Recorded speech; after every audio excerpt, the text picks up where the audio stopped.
The sound of the slap echoed through the reception hall.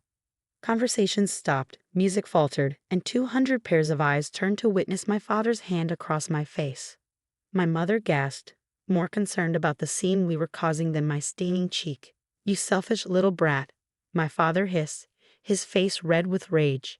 "After everything we've done for you." I touched my cheek, tasting blood where my lip had split. My carefully applied makeup was probably ruined, but I couldn't bring myself to care. I was too busy processing the absurdity of what had just happened. My name is Victoria Chen, and at 29, I'd just been assaulted by my father at my brother James's wedding because I refused to give up my penthouse to the happy couple. James and Anna need a proper home to start their family, my mother had insisted minutes earlier, cornering me by the dessert table. "Your penthouse is perfect, and you're just one person. Be reasonable, Victoria." The penthouse they wanted me to give up was my pride and joy. I'd buy it with my own money, earned from years of working 60-hour weeks as a software developer. While James bounced between failed business ventures, living off our parents' generosity, I built something for myself. "No," I said again, my voice steady despite the trembling in my hands. "The penthouse is mine. I bought it. I pay for it. James and Anna can find their own place." That's when my father stepped in, his face flushed from too much champagne and self-righteousness. "This isn't a request, Victoria. Your brother is the man of the family now. He needs this." The man of the family, of course. James had always been the golden child, even when he was failing. His latest venture, a cryptocurrency startup, had collapsed spectacularly last month, taking his investors' money with it. But somehow, I was the unreasonable one for not wanting to hand over my home. "The answer is still no," I replied, keeping my voice low. "And if you bring this up again, I'm leaving." That's when he slapped me. Now, standing in the sudden silence of the reception hall, I saw everything clearly for the first time. My mother's performative concern, my father's entitled rage, and James, dear, precious James, smirking from his seat at the head table. Even his new wife, Anna, looked smugly satisfied, as if my humiliation was exactly what she hoped for. I straightened my spine, looked my father directly in the eye, and smiled. "You'll regret this," I said, my voice carrying in the silence. "All of you will." Then I turned and walked out, my heels clicking against the marble floor, leaving chaos in my wake. I could hear my mother calling after me, probably worried about what the country club members would say, but I didn't stop. In my car, I finally let the tears fall, but they weren't tears of sadness. I was angry. No, I was furious. Years of being the responsible one, the reliable one, the one who never asked for handouts, and this was my reward. Being slapped and humiliated because I wouldn't give my home to my freeloading brother. My phone started buzzing with messages. "Mom, come back inside. You're embarrassing us." "James, don't be dramatic, sis. We can talk about this." "Anna, your brother deserves that penthouse more than you." "Dad, you will give James the keys tomorrow. This isn't a discussion." I turned off my phone and started driving. Not home. I couldn't face the penthouse right now. Instead, I headed to the one place I could think clearly, the small coffee shop where I'd spent countless hours coding and planning my future. The barista Mike took one look at my face and brought over my usual order without asking. "Bad day?" "My father slapped me at my brother's wedding because I wouldn't give them my penthouse," I said, surprising myself with how calm I sounded. Mike's eyes widened. "Your penthouse? The one you worked 3 years of overtime to buy?" I nodded, sipping my coffee. Apparently, my brother needs it more than I do. He's the man of the family, after all. "That's insane," Mike said, sliding a chocolate muffin across the table. "On the house. You look like you need it." As I sat there, watching the sunset through the cafe window, a plan started forming in my mind. My family thought they could bully me into submission.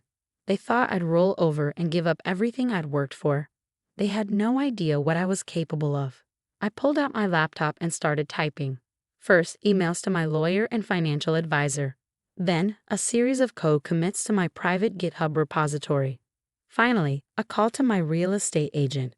"Remember that oceanfront property we discussed?" I asked when she answered. "I'm ready to make an offer." By the time I finished my coffee, the foundation of my revenge was laid. My family wanted to take my home. Let them try. But they were about to learn that the quiet, accommodating daughter they took for granted had disappeared the moment my father's hand met my cheek. This was war, and I intended to win. The next morning, my parents showed up at my penthouse unannounced. My father stormed past the doorman, who'd already called to warn me they were coming. I met them at my door, dressed for success in my best power suit, laptop in hand. "Where are you going?" my mother demanded as I locked my door. "We need to talk about what happened." "Work," I replied simply, walking past them toward the elevator. "Some of us actually have jobs." "Don't you dare take that tone," my father growled, grabbing my arm. "After your behavior yesterday." I yanked my arm away, my voice ice cold. "Touch me again, and I'll have security escort you out." And yes, I have video of yesterday's assault. The country club's cameras caught everything. That stopped them both short. My mother's face paled. "You wouldn't?" "Try me." The elevator arrived and I stepped in. "Oh, and change the locks all you want. I've already moved everything valuable to secure storage." The doors closed on their shocked faces. I waited until I was in my car before letting out a shaky breath. Phase 1 of my plan was in motion. Over the next week, I ignored their calls and messages, which grew increasingly hostile. James sent flying monkeys, mutual friends and relatives trying to reason with me. Anna posted passive-aggressive social media updates about selfish people who don't support family. I stayed silent and kept working. What they didn't know was that I'd been preparing for something like this for years. Not this exact scenario. I never expected my father to actually hit me, but I'd always known they'd try to take what was mine eventually. That's why I had receipts for everything. Every penny I'd earned, every bill I paid, every improvement I'd made to the penthouse. I had security cameras in every room, backup codes for every lock, and most importantly, I had leverage. You see, during those years of being the responsible daughter, I'd also been the family tech support. I'd set up everyone's computers, phones, and email accounts. I had access to everything, including James's business records. On day 10 of radio silence, my mother tried a new approach. She showed up at my office with tears in her eyes. "Your father is sorry," she said, settling uninvited into the chair across from my desk. "He was just upset. You know how he gets when he's worried about James." Worried about James? I kept typing, not looking up. Or worried about what James' investors might do when they find out where their money really went. Her sharp intake of breath told me I hit a nerve. "I don't know what you're talking about," she said carefully. "No," I finally looked at her. "So you don't know about the offshore accounts? The shell companies? The consulting fees James paid to Dad's business?" The color drained from her face. "How did you?" "I'm very good at what I do, Mom."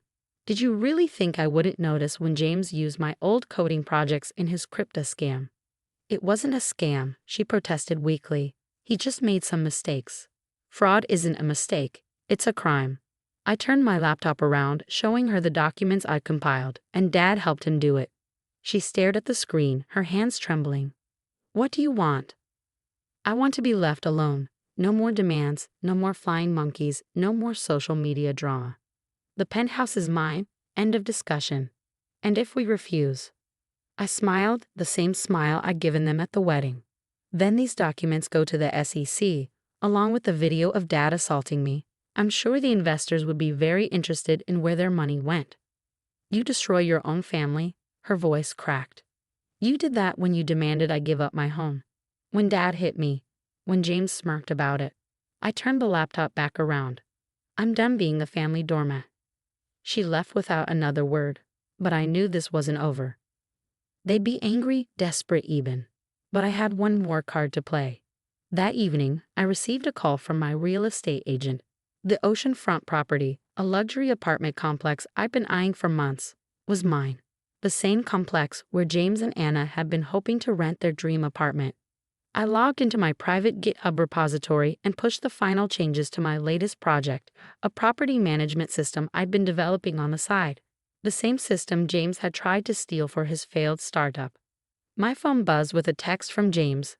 "Mom told me what you're doing. You can't prove anything." I smiled, sending back a single screenshot of his private server logs. His next message came quickly. "What do you want?" "Distance," I replied. "Complete and total. No contact, no demands, no family obligations. The penthouse and my life are off limits." And if I refuse, then I own your dream apartment complex, have proof of your fraud, and enough documentation to bury both you and Dad. Your choice. The typing indicator appeared and disappeared several times before his response came through. You've changed. No, I wrote back. I just stopped pretending to be who you wanted me to be. I put my phone on silent and walked out onto my penthouse balcony, watching the city lights flicker to life. The sun was setting on the family I'd known, but I felt lighter than I had in years. Sometimes the best revenge isn't about destroying your enemies. It's about finally, truly becoming yourself. 3 months after the wedding incident, I sat in my penthouse living room, sipping coffee and reviewing tenant applications for my oceanfront complex. The property was proving to be an excellent investment, especially after I implemented my management system. My phone buzzed with a notification. James and Anna had been evicted from their luxury rental after failing to pay rent for 2 months. I wasn't surprised. Without Dad's financial support, which had dried up since my revelations about their fraud, they were finally facing reality. A knock at my door interrupted my thoughts. Through the security camera, I saw my father standing there, looking older than I remembered. For a moment, I considered ignoring him, but curiosity won out. What do you want? I asked through the intercom. 5 minutes, Victoria. Please. I opened the door but didn't invite him in. He stood there, shifting uncomfortably, his usual confidence nowhere to be seen. James and Anna are moving back home, he said finally. The apartment, they couldn't afford it. I know, I own the building. His head snapped up, eyes widening. You? But how? Because I'm good at what I do, Dad. I always was. You just never noticed. He seemed to deflate, leaning against the doorframe. Your mother misses you. We all do. No, I corrected him. You miss having someone to push around. Someone to sacrifice everything for James. That person doesn't exist anymore. I was wrong, he said quietly, about everything. The slap, the demands, protecting James. I've lost everything because of it. It was true. After my threats of exposure, he'd been forced to step down from his company's board. His reputation in the business community was in tatters, though I'd never actually released the documents. The threat had been enough. You haven't lost everything, I said. You still have your golden child. Isn't that what matters? Victoria, please. We're family. Family? I laughed. Family doesn't demand someone give up their home. Family doesn't hit you in public. Family doesn't smirk while watching it happen. He flinched at each point, but I wasn't done. You know what I realized after the wedding? I've never needed any of you. Every success I've had, every achievement was in spite of you, not because of you. I know, he whispered. I know that now. I studied him. This man who'd loomed so large in my life, who'd seemed so powerful and intimidating. Now he just looked small. 5 minutes are up, I said, starting to close the door. Wait. He reached into his jacket and pulled out an envelope. Your mother wanted you to have this. It's an invitation to her birthday dinner next week. We would really like you to come. I took the envelope but didn't open it. I'll think about it. After he left, I sat on my balcony, turning the invitation over in my hands. Part of me wanted to throw it away, to maintain the distance I'd worked so hard to establish. But another part, a stronger part, knew that true victory wasn't in perpetual estrangement. It was in having the power to choose my own terms. The following week, I did attend my mother's birthday dinner. I arrived late and left early, speaking little but observing much. James and Anna sat in sullen silence, their designer clothes replaced by department store brands. My father stayed sober, watching his words carefully. My mother tried too hard, her smile brittle with anxiety. They were all walking on eggshells, afraid of the power I now held. But I had no interest in wielding it like a weapon. Instead, I used it as a shield, protecting the life I'd built for myself. Over the following months, a new family dynamic emerged. They learned to respect my boundaries, to accept that I wouldn't be their safety net anymore. James and Anna found modest jobs and a small apartment they could actually afford. My father stayed involved but distant, sending occasional emails about business opportunities he thought might interest me. My mother took longer to adjust, still trying to play peacemaker, still hoping for the daughter she'd always wanted me to be. But eventually, she too learned to accept the woman I actually was. 1 year after the wedding, I hosted a small dinner party in my penthouse. Not for family, but for the people who truly supported me. Mike from the coffee shop, who'd given me space to plan my revenge over countless cups of coffee. My real estate agent, who'd helped me secure my newest investment. My lawyer, who'd protected my interests without question. As we enjoyed dinner on my balcony, watching the sunset paint the city in gold, Mike raised his glass. To Victoria, he said, who turned a slap into an empire. I smiled, thinking about how that moment of public humiliation had led to this, not just financial success, but true independence.